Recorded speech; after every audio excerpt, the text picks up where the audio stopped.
Hi, welcome back to Mana Ministries. Last week we realized that God created man to be alive, and when he blew of his spirit within the man, Adam's nostril, he was seen as a living soul. We also learned that it's the spirit that gives life, and the soul is not considered alive if it does not have of the Spirit of God. So this week we're going to delve into how exactly that soul works. And we can see clear examples of that and how we are to rule over that soul through spirit, like God commanded us. So the example we can look at is Cain and Abel. Now we know the story well that, Abel brings an offer, and it's an offer of faith, as Paul later tells us in the New Testament, and his offer is accepted.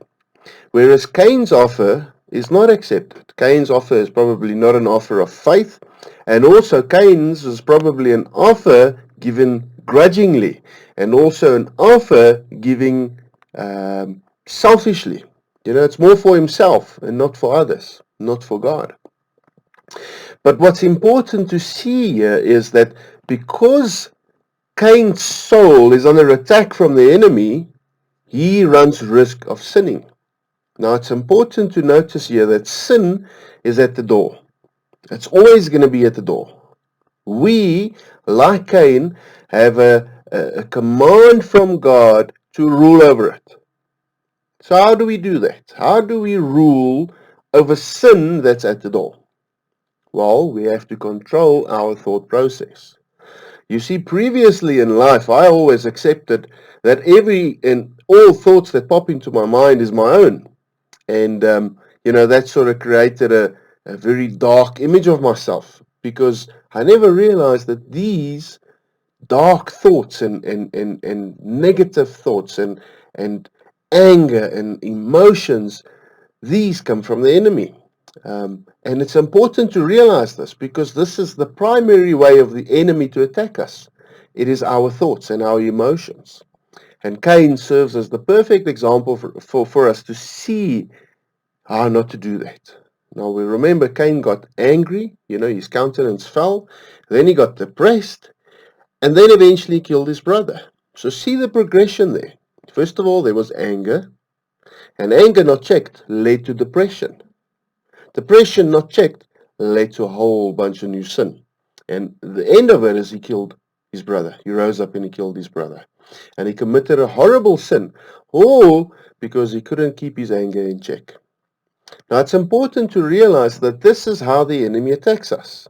This is why it's in the Bible, so that we have opportunity to see the modus operandi of the enemy, so that we can know how the enemy works and how we can rule over it as we have commandments from God.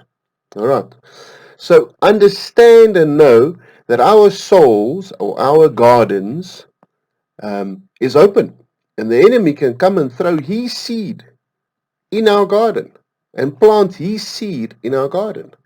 One seed might be anger, another might be lust, another might be depression.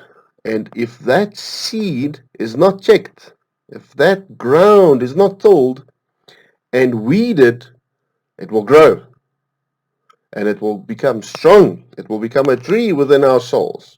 And then eventually that tree will have to be taken out. And it's a lot more difficult to take out a tree than a sapling. So you need to realize, and you need to have discernment, that when the enemy starts attacking you in your soul, in your garden, you need to weed those seeds out immediately before it grows a root within your soul.